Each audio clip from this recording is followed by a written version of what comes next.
కాకినాడ జిల్లా దోమాడలో real estate venture కోసం పేదల ఇళ్లను కూల్చేయటం దారుణమని మండిపడ్డారు మాజీ ఎమ్మెల్యే సూర్యనారాయణ రెడ్డి. ఇల్లు కోల్పోయిన బాధితులకు 25 లక్షలు నష్టపరిహారం చెల్లించాలని డిమాండ్ చేశారు. బాధిత కుటుంబాలకు వైఎస్ఆర్సీపీ బాసటగా నిలిచింది. దళిత బీసీ సంఘాల నేతలతో కలిసి కాకినాడ కలెక్టరేట్లో మాజీ ఎమ్మెల్యే సూర్యనారాయణ రెడ్డి ఫిర్యాదు చేశారు. దోమాడలో పేదల ఇళ్లను నేలమట్టం చేయటం వెనుక బీజేపీ ఎమ్మెల్యే రామకృష్ణారెడ్డి హస్తం ఉందన్నారు. బీజేపీ సిద్ధాంతాలకు వ్యతిరేకంగా ఎమ్మెల్యే రామకృష్ణారెడ్డి వ్యవహరిస్తున్నారని మండిపడ్డారు సూర్యనారాయణ రెడ్డి. మనందరికీ కూడా తెలుసు దోమాడ గ్రామంలో ఏం జరిగిందా అన్నది. అనపర్తి నియోజకవర్గం పెదపూడి మండలం దోమాడ గ్రామంలో 6 ఇళ్ళు 8 కుటుంబాలు ఉన్నాయి. అందులో ముఖ్యంగా బీసీ ఎస్సీలు వాళ్ళు కూలి పని చేసుకుంటే కానీ కుటుంబాలు గడవని వాళ్ళు. అటువంటి అందులో హ్యాండిక్యాప్డ్ ఉంది.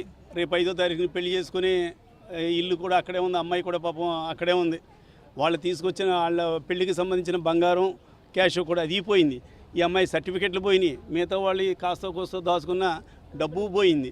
ఇన్ని రకాలుగా ఇంత దారుణంగా జరిగిందంటే కారణం కేవలం అక్కడ ఉన్నటువంటి మరి ఎమ్మెల్యే రామకృష్ణారెడ్డి. ఆయన బీజేపీ పార్టీకి చెందిన రామకృష్ణారెడ్డి తన వెనకుండి పోలీసుల వారు అదేవిధంగా అధికారుల యొక్క మద్దతు వాళ్ళకి ఈ ఎవరైతే లేఅవుట్ యజమాని ఉన్నారో వాళ్ళకి ఇప్పించి తెల్లవారుజామున 5 గంటలకు జేసీబీలు తీసుకొచ్చి వాళ్ళ ఇళ్ళన్నీ కూడా తొలగించడం జరిగింది, నేలమట్టం చేయడం జరిగింది.